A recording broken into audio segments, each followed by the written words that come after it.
Following the disappointment in the last race at the reverse British Grand Prix, where our team actively refused to fix our car, resulting in a qualifying ending crash with the rear wing broken, it seems like our partners at Aarava Porsche Racing have thought we need to take action, and our partners are leaving. There is going to be a refresh in this team when it comes to the main title sponsor.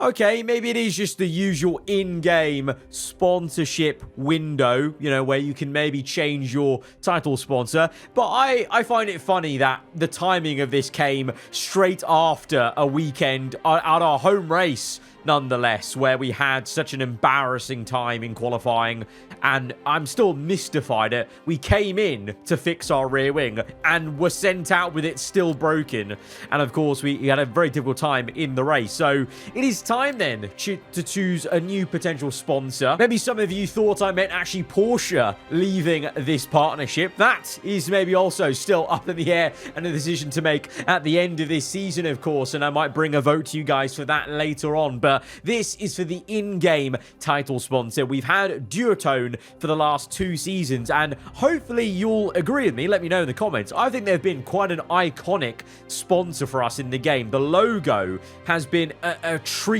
to work with the livery. It works so well with the original fluoro yellow, white and black colors. It's worked really well with the Porsche red, white and black colors, but I think it's time to switch things up. You know, we've had this pattern of every 2 seasons changing the in-game title sponsor, and we've got a brand new sponsor for the first time that's come up on the table, Atlantic. And at first I thought, okay, maybe we might get boxed into a very blue looking title sponsor logo, but then actually diving in to the various unlocks you can get, the loyalty rewards with Atlantic, there is actually a red version of the Atlantic logo. So it seems like this sponsor is open to changing its colors to kind of fit the livery. So I think Atlantic could still be quite a nice open sponsor to go with when it comes to the actual livery design for next season, whatever we come up with. And we've had Duotone for 2 seasons, so after those 2, it is time for a change. Great news, boss. The sponsor we were after are pleased with our proposals and are happy to sign.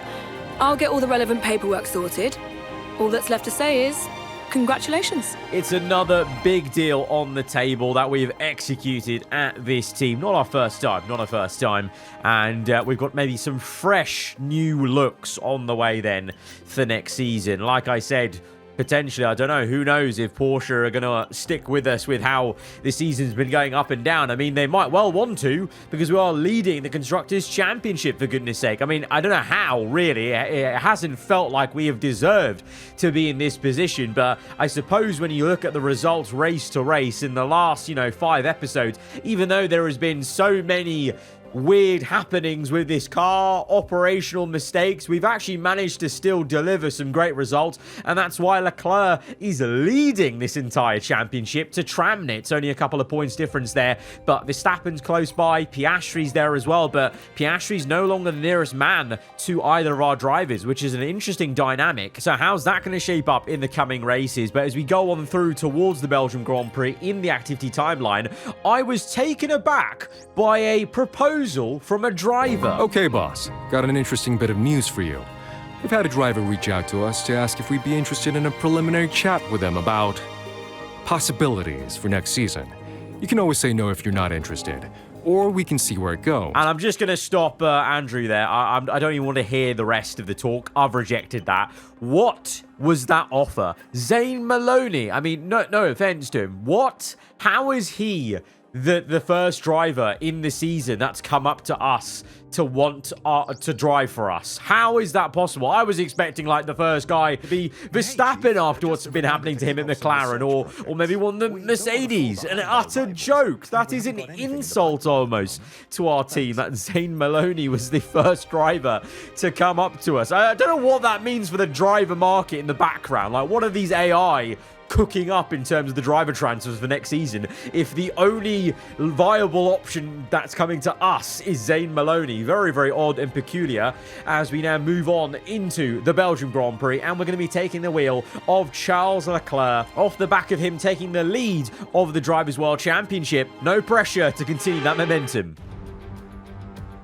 Welcome to the behemoth that they value so highly. This is Spa. It's high speed. It is really challenging. We have elevation, we have dramatic corners, and we have one driver in a few moments' time who will take pole position. It is not only a sprint weekend for this Belgian Grand Prix, of course. We have some rain, as you can clearly see in those intros there, and you can see now here on track. It is intermediate for a sprint quali, and looking at the forecast, it seems like we might have rain again for the full qualifying for the main Grand Prix, but I think both the sprint race and the main Grand Prix might be a dry race, so a bit of an odd situation. This time, unlike previous episodes where, you know, in Austria, for example, or Miami, where we played around with risking it with, you know, setups that either are towards the rain or the dry, this time we've just kind of put it in the middle. We're not going for uber aggression in terms of the dry race with like really low wings, but at the same time we've not boxed ourselves in with higher wings just to help us for this wet period. But here in the sprint quali then, a couple of consecutive laps this is, and right at the end of quali we're down in 14th place, gaining nearly 0.8 of a second. I was expecting quite a big jump. It's only good enough at 11th place, and I was a little bit downbeat about that performance until I saw how everyone else got on. Tramnitz only a couple of positions ahead of us in 8th place, but look at some of these lap times. The track evolution was crazy at the end there. Franco Colapinto is on sprint pole position, and Piastri is down in 20th. It's just going from bad to worse for the Australian in the Red Bull. No wonder Verstappen is now the nearest man to either of our drivers in the standings, but it's Colapinto and Gasly, the IRL Alpine duo, on the front row for Honda and Red Bull Ford respectively. Really is a very alternative universe here in this My Team Career Mode series. From 11th place, we've got some work to do to get into the points. It's going to be a bit of a tough one to call in terms of how the race pace is going to be, because that wet session really was just a massive unknown and threw up a Colapinto pole, for goodness sake. So I really don't know how this is going to go. Let's hope we have some race pace as we head to 5 red lights for the sprint here around Spa. 8 laps ahead of us. Lights out and away we go. It's a good start, but then in second gear, getting a little bit of oversteer. Now boxed in all of a sudden. Cars on my left and right. O'Sullivan tries to become a hero. There's almost a monumental crash there as he tags Lawson, and we just about slowed it up. Otherwise, I think we would have just rear-ended Lawson. And what's going on here? Crawford in the Audi coming through for P10. It's 3 wide between the Honda, Audi and Renault. What is going on this lap 1? We've got a tyre in the grass. Oh, bloody Nora. I'm trying to go from left to right. O'Sullivan's coming through. Some of these guys have clearly set up for some really skinny rear wing angles maybe, because the overspeed there from the Renault was crazy, blocking our move on the right-hand side. In the end, we're finally going to get past those two and get away, with Lawson, which is probably a car that's more towards maybe our pace. The Honda's been pretty damn decent, but very surprised to see how quick the Renault and Audi was there and caused us a bit of a headache. So as lap 1s go, that was certainly one of the messier ones we've had in terms of, having to take a lot of avoiding action, and definitely one of our slower lap 1s. Generally, we've had a lot of great lap 1s on this game, but that's also just due to the AI maybe being a little bit incompetent sometimes into the opening turns. As we make a quick move, though, on Lance Stroll, his incompetence is just baked into his AI, I think. Nothing to do with the general wider game. As we close up to Lawson, who is a bit of a concertina effect as Sonoda slows up because there's a fight going on ahead of him that's involving our teammate Tramnitz ahead, and Albon is getting swapped. Look at the Ferrari. He is the only car with the harvesting light flashing, and everyone else is clearly deploying battery. It's actually just hilarious every time we come across a Ferrari in this Season 4, how quite literally their car is being powered by a AAA battery that's probably made in Italy and failing every race. As we make quick work of him, we're up into P9. We're staying with Lawson, trying to make the overtake, but we've seen many times before the Honda is really great in a straight line, so it's taken us a couple of laps to wind up enough pace to save enough battery for the right point in the circuit here, as we've gone up Rouge, up Radion, and now down the Kemmel miles straight, pulling out with DRS aided, of course, and Lawson, no DRS for him, as there's a 2-second gap to Sonoda, who has also just been overtaken there by Tramnitz. So both of us, Porsche racing cars, getting a move done on that straight. It's Gasly that leads the way, by the way, in all of this, from Verstappen and Colapinto. So Colapinto, actually, I think immediately on lap 1, lost his lead, and Gasly just went straight through, has controlled this race so far. He's been in third this entire time, but Colapinto may come back at the McLaren, and Tramnitz somehow may keep fighting and just come back at the Mercedes, as there goes a move on Verstappen. It might be a double overtake. Verstappen's going from 2nd to 4th. Yet again, the McLaren shows its lack of race pace at the end of stints. Oh, what the hell just happened there? We were going for a move on Sonoda. There's contact. He's got a broken wing. We've got a broken floor, and we've misjudged that. I thought we fully passed Sonoda, slammed the door shut, and instead we were met with the Japanese driver's front wing, and so damage now for the rest of the race. I mean, I don't think we're going to maybe make another move, to be honest, but it's still not ideal. But what we're seeing here is Gasly leading then from Colapinto, Norris in third, Verstappen falls down to 2nd. So this is what I'm saying. I'm surprised Verstappen's not come to us maybe for his services, because that McLaren, it seems to be an absolute dog, and he's actually doing miracles of being as high as he is in the standings. As we finish that sprint race then in 7th place, Tramnitz with quite an impressive 5th, to be fair, because I thought me and him were going to get stuck in like 7 and 8, but he just kept on going, and Sainz and Verstappen suffered tyre wear in that sprint race. Sainz falling away after initially being right up there in like a top 5 pack, and then Verstappen, you saw with your own eyes, getting done in one go by 2 cars. Gasly with a very convincing sprint win. So whilst his teammate Piastri floundering outside of the top 10 in traffic, having led this championship for most of the first third of the season, it's now Gasly that appears to be the stronger Red Bull Ford, maybe, as we now go into a very wet and wild full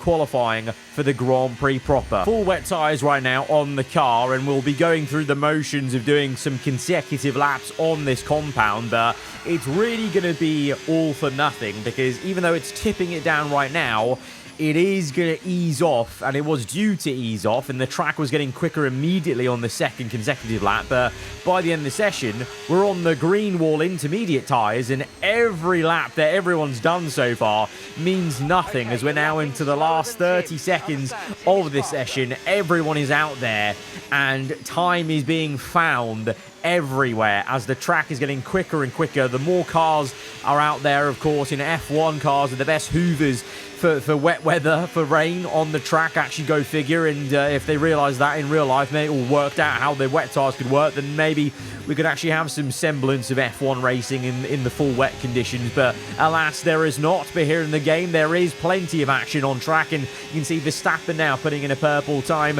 A few different names have traded purples. We've gone purple in the middle sector. This is how quick the track has got. We've gained 6 seconds on our previous best full wet weather tyre, and we have been locked in for this lap. Catching doing a little bit of a rear lock into the bus stop chicane. He's blinking away. I think the fact we caught him up, surely this will be a good lap for us. Yes, excellent lap. We're all very, very pleased with that one. Nice work. Come on, I'll see you back in the pits. Yeah, good session overall.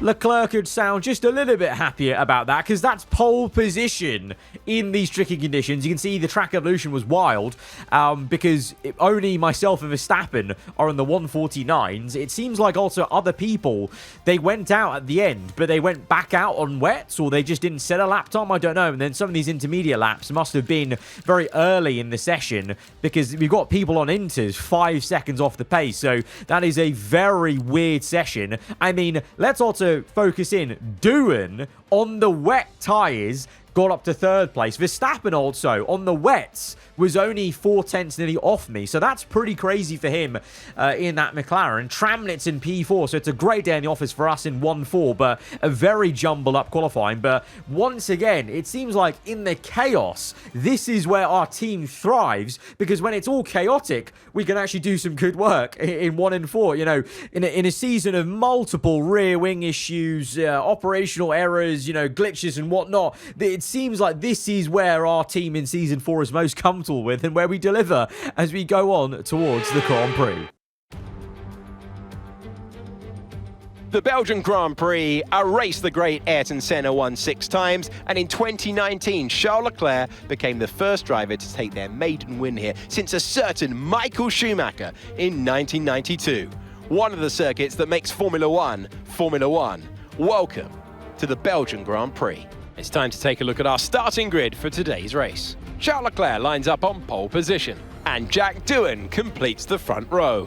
Looking at the rest of today's grid, we have Tramnitz, Norris, Yuki Tsunoda, and Piastri, Gasly, Aaron, Albon, and Carlos Sainz, Lawson, Verstappen, Pepe Marti, and Stroll, Ocon, Solov, Zane Maloney, and Zach O'Sullivan, Bortoletto, Crawford, Colapinto, and Isaac Hadjar rounds off the grid.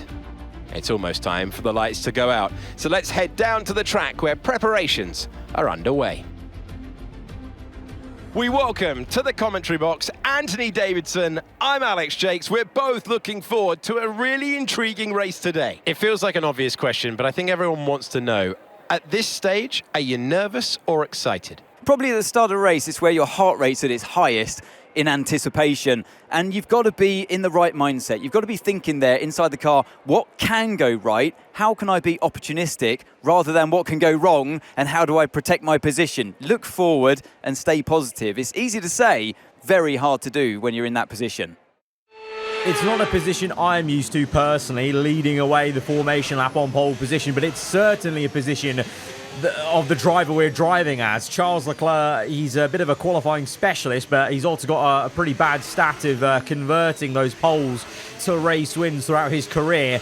I feel like we're not going to be converting this one to a race win. I mean, I'll certainly try my best, but it's going to be very tricky indeed. One thing that might help us out, though, is you'll notice Verstappen is not the car directly alongside us on the front row. It's Doohan, because Verstappen has a grid penalty, so that's awful for him in McLaren. Yet another issue for him in that papaya car. And this is going to be very interesting, because Doohan, remember that his teammate O'Sullivan was very quick on the sprint lap 1, so are we going to get challenged for the lead on lap 1 by a Renault of all cars? I guess we're about to find out as we go towards now. 5 red lights for the full main Belgium Grand Prix here in Spa. Lights out, and we are underway from pole position, and it's actually an excellent start for us into turn 1. Oh, look at that. That is what you want. Tramnitz even down the inside. Are we about to be leading 1-2 in this race? What is going on? Through all the chaos, all the darkness of this season and issues, we've come to a point where we're leading the championship for the first time with Leclerc, and now we're going to be maybe 1-2 here. Doohan gives a good run on Tramnitz down the Kemmel straight. That Renault is actually pretty damn nifty in a straight line, at least on the opening lap, but Tramnitz will get it. It is going to be a 1-2 for the aarava Porsche racing team, and Doohan, unsurprisingly, is going to fall away in the second sector. Norris is going to be the first man knocking on the door, going for the move down the inside before they even get to Blanchimont, through Blanchimont side by side, and Norris up into third place now at the bus stop chicane. And now next up for Doohan to wave by, I should say, is Pierre Gasly and Piastri. Piastri much better. Full qualifying for him, it must be said, compared to Gasly. So, maybe, putting the whole sprint debacle behind him. And behind them, well, you can see Tsunoda, Lawson, Aaron, Albon is your top 10. Gasly, by the way, you can see there on soft tyres. Piastri on mediums, most of us on mediums, but Gasly on softs is a bit of a spanner in the works. He'll be looking to make the most of that soft compound, and the same for Lawson behind, I think. It's nearly 3 wide for the 2 Red Bulls versus the Renault, but yeah, Gasly making an overtake, and Lawson as well. No surprise, those 2 are the guys on soft, so they need to be making moves. They need to make the most of that tyre before it wears out, but are they going to be demoted to a 2-stop here? Because I feel like the overriding better strategy will be a 1-stop, which I'm aiming for, even with the high tyre when we face this season.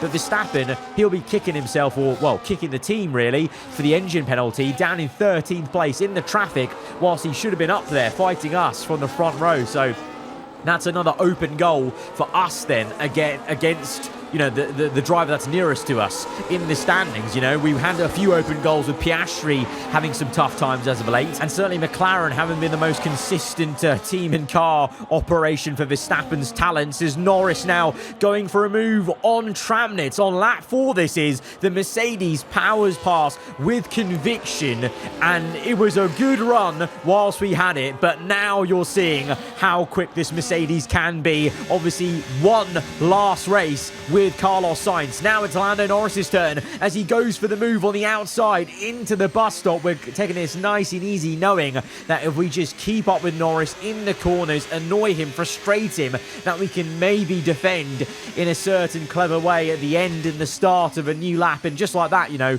we kind of pinched him in a bit. He let off throttle massively, and now he's about, you know, what, 1.1 seconds behind now as we accelerate off turn 1. So that's enough of a gap where we can save a bit of battery for then the uphill section and then down the Kemmel Straight if we need it. But I think we might get away with not actually deploying battery this entire straight and still remaining in first place. And Tramnitz even having a little snap at Norris. Meanwhile, behind, swap going on with Piastri and Gasly. So maybe that's the signal that the soft tyre is going off now as we go on to lap 6 now. The back end of the lap. Once again, Norris applies pressure. We give him a good old squeeze, and Norris says no. Gets the elbows out. I'm actually very impressed by that. I thought I was completely shutting out the Brit, but he's actually muscled his way through, committed as ever on the left. We go from the right to left and get it down the inside. A little bit of contact there as we get the elbow ourselves as it gets a little bit tetchy, maybe a little bit desperate, as we know this early fight could basically decide the entire race potentially, just because of the nature of Spa. If you break that 1 second, you break away from someone, get into a rhythm, you can pull away. And obviously the AI acceleration has been a tricky one here at Spa, and it still is even after the patch. But can we now go for the pass here? We're well within DRS at this point, opening up the rear flap. Norris gives us no room to work with. You have to dip a tyre onto the grass. We go aggressive with the pinch to the right-hand side to try and invite Tramnitz in almost, because I'm trying to work as a bit of a team here and see if the German can overtake. If he can be in second as a bit of a mobile chicane, that would be ideal. But alas, on the end of lap 7, on towards 8, Norris comes knocking again. Tramnitz is there. I'm still trying so hard to try and get our teammate through. Bit of a love tap by the Mercedes through the final corner, and we might have just done it. Tramnitz up to second place, but you get the sense that now it's a case of when I'll get overtaken, not if, because we've now got Tramnitz, Norris and Piastri on the scene. So Piastri recovered well. He's up to 4th place. He's right up here with us now. And Gasly, well, he's already made a pit stop off those soft tyres, so they really did not last long at all. As down the Kemmel Straight, I'm defenseless. I'm deploying battery. We're down to single digits, and I have to wave these guys goodbye and pass me. Norris is by, Tramnitz is past. I'm going to try and fight Piastri a little bit more because he is probably the nearest man to us in the standings in this specific fight. But Norris, there was no way to fight him at all. He was fully past us by the time we even got to the break point, because if we were down to 8% battery, we were just a sitting duck at that point. It's one of those cases where you kind of have to accept the situation. If I am getting overtaken, 2 cars with DRS, they're going to pass me when they're so close. And now it's a case of trying to just fight the battle that's in front of us, and that's with Piastri, and it's getting a little bit aggressive here as these two take a tango side by side, swapping from right to left, and maybe again into turn 1. We're going to brake early, cut in for a second little switchback. This time it may not work out as well as it did before. No, it won't, as the rear end squirms away. The tyre icon is orange, and that might indicate it's time to come in for a pit stop. I mean, we've done pretty well, actually. This is probably the first lap of the planned pit stop, and I was a bit worried that we might have to do a 2-stop around here just because of our awful tyre wear versus the AI. But I think we've done quite well. We repassed Piastri, and I think we will be able to make this one stop work. It might be a little bit, precarious at the end on the hard tyre, but I think we'll do it. As on the end of lap 9, we're losing touch with Tramnitz, such as our tyre wear, and Piastri on the inside. That's fine, because we're coming in now for the pit stop, hoping for an undercut on, well, Tramnitz and maybe Norris. I don't know if it's going to be that powerful. We'll see. And we're also going to see if the undercuts worked for Lawson and for Gasly. They're right now, I think, down in 19th and 20th, I think that was. They were both on the soft compound, and they're doing a 2-stop, so they need to hope for their sakes they end up ahead of us as we come out here. But let's see, onto the hard tyres. Where are they? They're there on the mini-map. I can see Lawson's dot somewhere through turn 1. Gasly's there as well as we come through the camera shot. Gasly is using all his battery to get alongside us now up the hill, and Lawson is going to be pretty close as well as we use the ERS. Lawson's there. It's 3 wide, and Lawson makes the double overtake on myself and Gasly. He's up to 10th place. Gasly and Lawson now have a little bit of a side-by-side moment, and we're just going to try and focus on warming up our tyres, to be honest, and getting into a rhythm, because these guys continue to fight all the way to the end of lap 10. Marty Nahas was blocking them too, so that's been to our aid, because now we kind of catch Lawson there napping a little bit on the outside, but you can see how quick that Honda is on the acceleration. We're having to really squeeze him out of turn 1 to get that move, and still he's nipping at our heels. We're deploying battery, and yet Lawson is still there, and he's going to continue to try and commit, to be fair to him, but we have focused in now on Piastri. So Piastri's actually jumped us technically in the pit stops by a tiny margin, and now gets ahead of Gasly. So that's not good news for Gasly as we, oh Lord, we get it all crossed up. We nearly hit the back of Pierre, and we have to give it the position to Lawson. So that's a bit of a messy situation for us at the end of the Kemmel straight. And now Tramnitz is putting us under pressure, and basically, before I know it, I'm probably going to have to let by our teammate, because look at the battery levels. I've got 6%, 5%. I've got nothing to defend this guy with. DRS open, but look at the overspeed, because Tramnitz, I reckon's got loads of battery there. And so we don't put up a fight, because he's got much better pace right now, even though with the lock up there, that was annoying to see, but he's got more pace. So I let him by, and I just think, okay, as a team, 5-6 right now, can we work our way through Gasly and Lawson? Because Gasly is already showing signs of tyre wear on that medium. Surely Lawson as well. You know, Piastri overtook Gasly with ease, so that medium can't be good. That 2-stop I don't think is the way to go.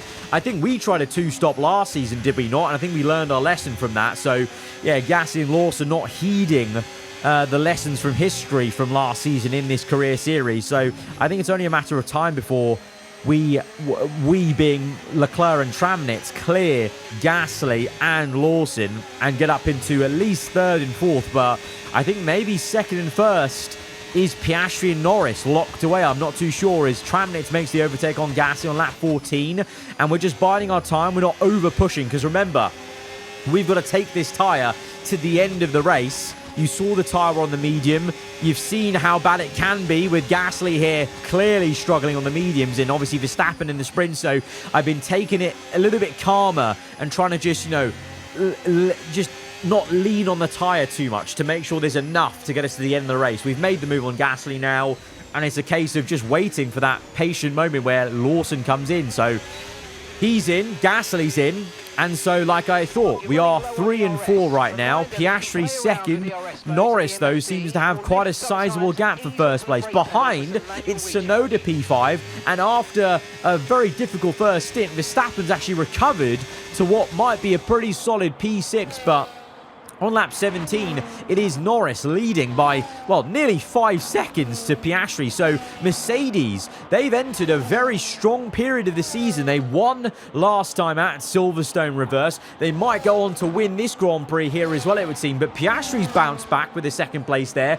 Colapinto's recovered well, by the way. You might have noticed on the grid, he was way down the order in, like, I think 21st or 20th place. So it's a strong race for Franco after a bit of a disappointing sprint, maybe losing the sprint pole. at the end of lap 17, though, further down the order, we've got an engine failure for the BMW. Annoyingly, we've not really seen too much of the BMW car this season, you know, with the lack of AI upgrades for some of the smaller teams. But at least BMW gets their time to shine now. With an engine failure. Go figure. It's maybe not the best way you want to be on the TV screen, but, you know, any TV is good TV, I think. And the BMW, though, oh, safety car. Because of how, to be fair, that's a really weird, obscure place to be parked up for the BMW. So it's a safety car. The safety car hasn't caught Norris, though. It caught Piastri, but it didn't catch Norris. That's a bit peculiar, but we're going to come through and the safety car in a very weird position on the left-hand side, on the racing line, basically, parking it up. We passed the safety car, but I'm just sitting here thinking, is there something we can do here? Can we throw the dice? Because I'm just looking at my tyre wear. It's not too bad. I think I've done really well with the tyre wear on that hard, and we would have definitely got to the end perfectly fine. But now that we've got the gimme of a free pit stop, I think with 4 laps to go, I think it's worth the gamble. Let's come in with what is going to basically be 4 racing laps, or 4 laps to go, maybe only 2 or 3 racing laps once the safety car comes in. Let's throw the dice. Let's come in off the hard tyres onto a set of brand spanking new softs, because we're all going to be closed up. I reckon minimum we will get back up to 4th place where we were. So what have we got to lose? Anything more than that is a massive gain, and I think there's opportunity to gain quite big here.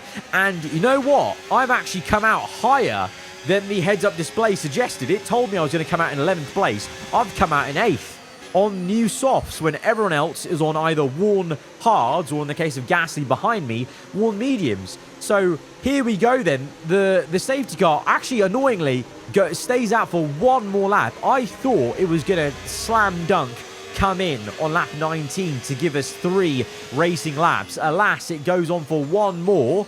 Is the FIA trying to stop our plan working as well as it could? I don't know, get the tin foil hat out for that one in the comments, but it's going to mean 2 laps then. Lap 21 and lap 22 to make the most of this new soft tyre. As the lead is already underway, and we have to obviously wait till the start-finish line to overtake Colapinto, trying to judge that well. Franco actually comes to block us, but we're going to dive down the inside and almost pushing Doohan through the corner exit as we make a little bit of a love tap on the Renault, but we're already up to 6th place. And we've only done 1 corner of that first lap of 2 here. We're going on to hot lap mode, as we're going to try and pump in 2 qualifying laps on this soft compound. Verstappen is harvesting energy down the Kemmel Straight. We're going to dive him from so far back. It seems ridiculous, but that is how much more pace we have on a new set of soft tyres. We've only got, like, 5% tyre wear on them, whereas these guys, if you follow my tyre wear, they must be at least 20% tyre wear on the hards. We've gone round the outside of Sonoda in the middle of Sector 2. So we're already now back up to 4th place. So vindication on trying to gamble. Anything more here now is a positive, as we now go down the inside of Tramnit, and we're now going to be pushing Piastri, I fear, through the next few corners, unless we can muster up the courage to dive it just like that and get up into 2nd place. We are cooking. Oh my. DRS will be offline. Oh, you're joking. The rear wing. Oh, I'm going to lose it. I'm going to lose it with this team. We've lost DRS at the worst time, and I've actually overused my battery. My deployment is now 0. I've overused the battery for my allocation on that racing lap. And so I've actually had to defend Piastri at the end of the lap because I've got no battery working. DRS has been enabled. DRS is now enabled. You think you're funny, Mark? You think you're funny? You think I came for a comedy show on the radio, did you? That's a real good one. I would love for my DRS to be available, Mark. I really would. In hindsight, if I'm being real, maybe we wouldn't have caught Norris anyway, because I misused the battery there and I basically overused it, so he did lose a bit of pace. I am pushing like a stabbed rat trying to close up to Norris, and we've gapped Piastri absolutely gapped him by 2.8, nearly 3 seconds in one lap, but it's not enough. Lando Norris is going to come through to win the Belgian Grand Prix, but on the last lap, Tramnitz, what a guy! He overtakes his rival in the championship, or one of them, Piastri, on the last lap. It's a 2-3 for us, but the win goes to Norris. Yes, and that's a podium. Excellent drive. The whole team have worked especially hard this weekend, and that, my friend, is a fantastic reward. Well done. Well, I think there wasn't anything more. Lando Norris has done it! for this race, Lando Norris takes the checkered flag! Maximized absolutely everything. Well, they showed true grit out there today, not to be outdone by the rough circumstances, many points that came their way today. A job well done, not the easiest of days, but they walk away with a race victory. Back-to-back wins for Mercedes. I said last season, they felt like the dark horse, actually the most impressive, even though Ferrari were maybe one of the nearest guys to us in the championship last season, in Season 3. This season, Merc, they're actually there in second place in the standings, and I actually think if they continue this form, they could be a real threat. The way Norris pulled away pre-safety car was scary, and we need to be worried. Obviously, we've done amazingly to make use of the chaos once again to get some good points, to get a double podium, but I think Merc could be the big threat for us for the remainder of this season. I mean, let's see, but that was another wild Grand Prix that we made the most of it. Guys, if you have enjoyed it, hit the like button. Let me know what you thought in the comments below. And if you're around here, then do get subscribed for weekly Formula 1 content. I'll see you guys next time. Goodbye.